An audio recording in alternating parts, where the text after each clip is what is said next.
رمضان کی تراویح میں آپ کو جو وظیفہ اخیر میں دیا جاتا ہے، پیسہ آپ کو دیا جاتا ہے، کہیں کپڑے بھی پہنائے جاتے ہیں، کبھی کسی اور طریقے سے تحفے تحائف لوگ دیتے ہیں، بہت کچھ آپ کی تکریم ہوتی ہے، کم یا زیادہ لیکن بہرحال ہوتی ہے۔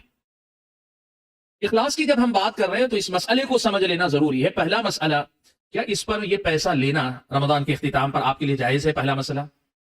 میں تفصیل میں گئے بغیر آپ کو بتا دیتا ہوں، انشاءاللہ جائز ہے، حرام نہیں، ناجائز نہیں، لیکن کوئی اس سے بھی آزاد ہو کر پڑھاتی، یہ زیادہ افضل ہے،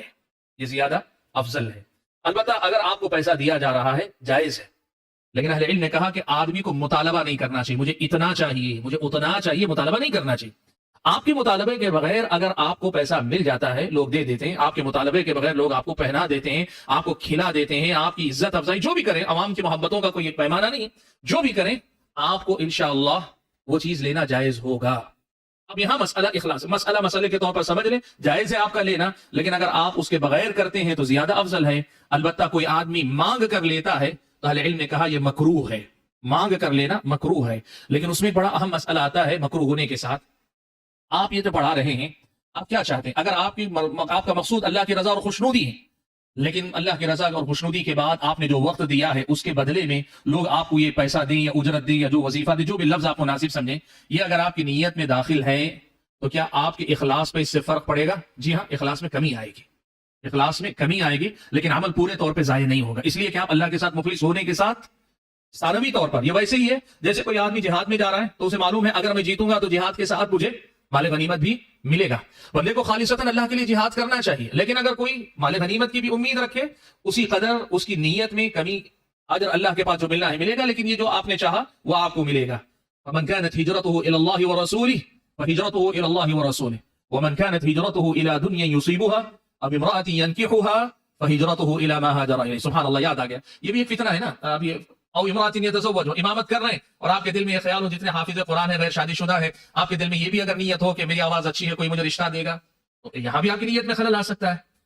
مخلص رہیے، اللہ کے ساتھ مخلص رہیے، اللہ تعالیٰ نوازے گا، اللہ کے ساتھ مخلص رہیے، اللہ تعالیٰ نوازے گا۔ لیکن اللہ حفاظت فرمائے، اگر ہمارا مقصد وہ عبادت جو صرف اللہ کی رضا کے لیے ہونا چاہیے، وہ عبادت پوری کی پوری صرف دنیا کے لیے اگر ہم کریں گے تو پھر یہ ہم اور آپ کے عمل کو برباد کر دے گا، بلکہ الٹا ہمارے اور آپ کے عذاب کا سبب بنے گا۔ یعنی کوئی آدمی حافظ قرآن یہ کہہ رہا ہے کہ ٹھیک ہے میں امامت کر رہا ہوں، میرا مقصد ہی کوئی دنیاوی مفاد ہے، پیسہ ہے، نام ہے، شہرت ہے، یا جیسے میں نے کہا نکاح ہے وغیرہ وغیرہ، کوئی بھی چیز، یہی میرا مقصد ہے، تب تو آپ کا عمل برباد ہو جائے گا، اور عمل برباد ہونے کے ساتھ ساتھ یہ خود نقصان ہے۔ سال بھر کی محنت چند پیسوں پہ سمٹ جائے، مہینے بھر کی امامت چند پیسوں کے بدلے میں بک جائے، یہ خود بربادی ہے، لیکن نقصان اس سے بڑا یہ ہوگا کہ اللہ تعالیٰ کے پاس یہ عذاب کا باعث بنے گا۔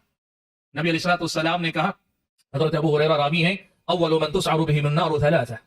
تین لوگ ہیں جن کو سب سے پہلے جہنم میں داخل کیا جائے گا۔ نبی علیہ الصلوۃ والسلام نے اس کے بارے میں تفصیل بیان کرتے ہوئے تین لوگوں کا جو ذکر کیا، مجاہد کا ذکر کیا، اللہ کی راہ میں خرچ کرنے والے کا تذکرہ کیا، اور تیسرے نمبر پر یا تیسرا جس کا اللہ کے نبی ذکر کیا، قرآن کا قاری، الذی کان یقرأ القرآن لیقال انہ قارئ۔ اللہ تعالیٰ پوچھے گا میں نے تجھے قرآن سکھایا تو نے کیا کیا؟ بندہ کہے گا اللہ تعالیٰ قرآن کو لے کر میں رات بھر قیام کرتا رہا۔ اللہ کہے گا کہ نہیں، کذبت، تو جھوٹا ہے، تم نے تو اس لیے پڑھا لیقال انک قارئ، کہا جائے کہ یہ بڑا اچھا قرات کرنے والا، بڑا اچھا قاری ہے، بڑا اچھا حافظ قرآن ہے۔ وقد قیل، اور یہ دنیا میں کہہ دیا گیا، یعنی جو تمہاری دنیا داری تھی وہ تمہیں مل گئی، اب میرے پاس کچھ نہیں۔ تو اللہ کے نبی نے کہا کہ سب سے پہلے جہنم میں جو داخل کیے جائیں گے یہ لوگ ہوں گے۔ تو پہلی بات جو ہم اور آپ کو جس کا مجاہدہ، جس کا کی کوشش کرنی چاہیے، وہ اخلاص، اخلاص پر قائم رہیے، یہی جو ہے سب سے اول و آخر میرے اور آپ کے عمل کی حفاظت کا بہت اہم ذریعہ ہے۔